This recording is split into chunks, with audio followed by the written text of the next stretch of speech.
Сәлеметсіздер ме оқушылар? Бүгінгі сабақтың тақырыбы 8-ші сыныптағы алгебра курсын қайталау. Оқу мақсаттары: квадрат теңдеулерді шешеді, вет теоремасын қолданады, квадрат теңдеулердің көмегімен мәтіндік есептерді шешеді, бөлшек рационал теңдеулерді шешеді. Бағалау критерийлері: толық квадрат теңдеу шешуде жалпы формуланы қолданады. Толымсыз квадрат теңдеуді шешеді. Квадрат теңдеу шешуде вет теоремасын қолданады.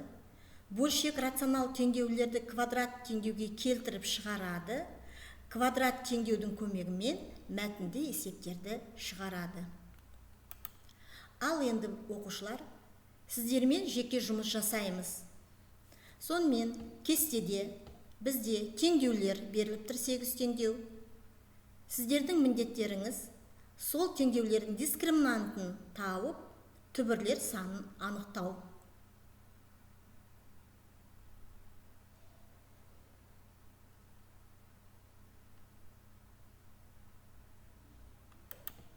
Ал енді оқушылар, жаңағы есептің жауаптарын тексерейік.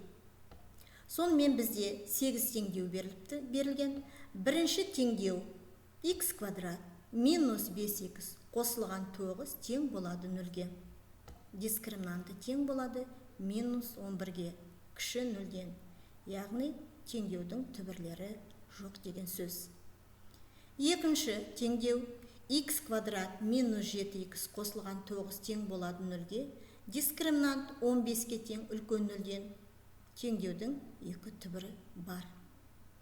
Үшінші теңдеу минус 3x квадрат қосылған x қосылған 3 тең болады 0. Дискриминант тең болады 36-ға, үлкен 0-ден. Теңдеудің екі түбірі бар. Төртінші x квадрат минус 8x плюс 16 тең болады 0-ге.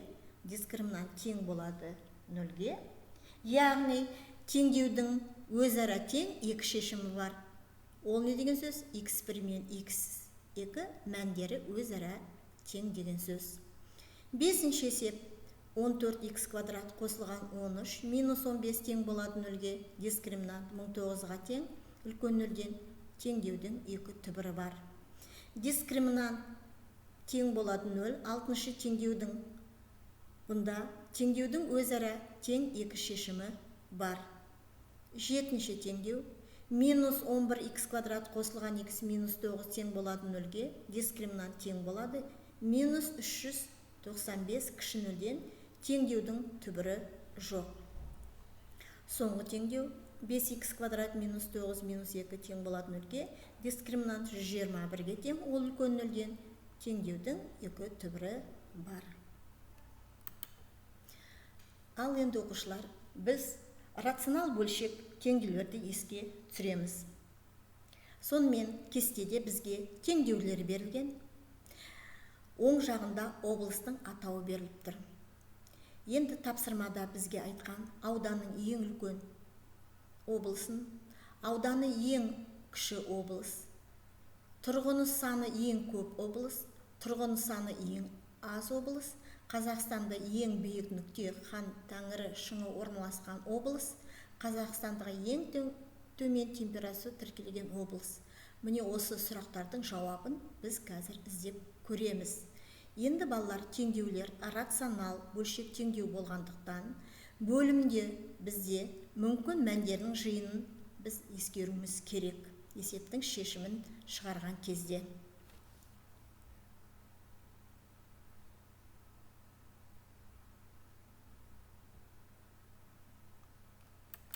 Ал енді алдыңғы тапсырманың жауаптарын тоқталайық. Ауданы ең үлкен, ол Қарағанды облысы. Ауданы ең кіші, ол Маңғыстау облысы. Тұрғын саны ең көп, ол Оңтүстік Қазақстан облысы. Тұрғын саны ең аз, Атырау облысы. Қазақстандағы ең биік нүкте Хан Тәңір шыңы Алматы облысында. Қазақстандағы ең төмен температура Ақмола облысында. Ал енді оқушылар, өзіміз мынау берілген тапсырманы орындап көрейік. Бірінші тапсырма: x квадрат минус 9x минус 17 тең болады 0 теңдеуінің x1 және x2 түбірлері болсын. Теңдеудің түбірлерін таппай-ақ, x1-дің квадраты қосылған x2-ның квадраты өрнегінің мәнін табу керек. Енді есептің теңдеуге қарайтын болсақ, x квадрат минус 9x минус 17 тең болады 0. Ол бізде келтірілген квадрат теңдеу. Бұл жерде бізге вет теоремасын қолданған ыңғайлы.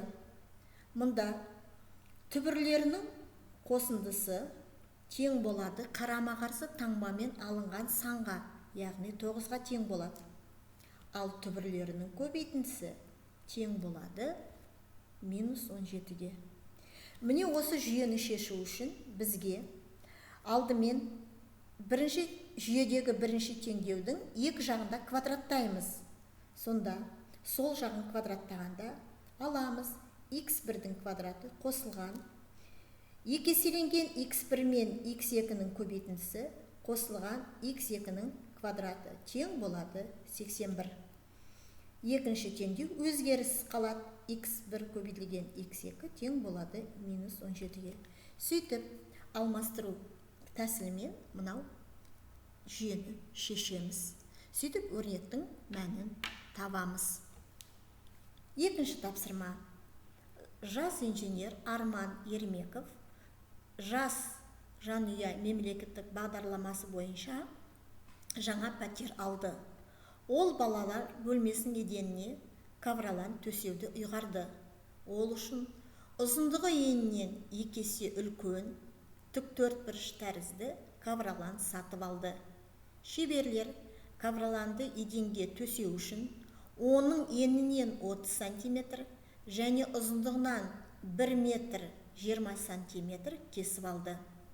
Егер Ермеков пәтеріндегі балалар бөлмесінің ауданы 17,136 метр квадрат болатын болса, осы бөлмеге қойылатын плинтустың ұзындығы қандай болу керек?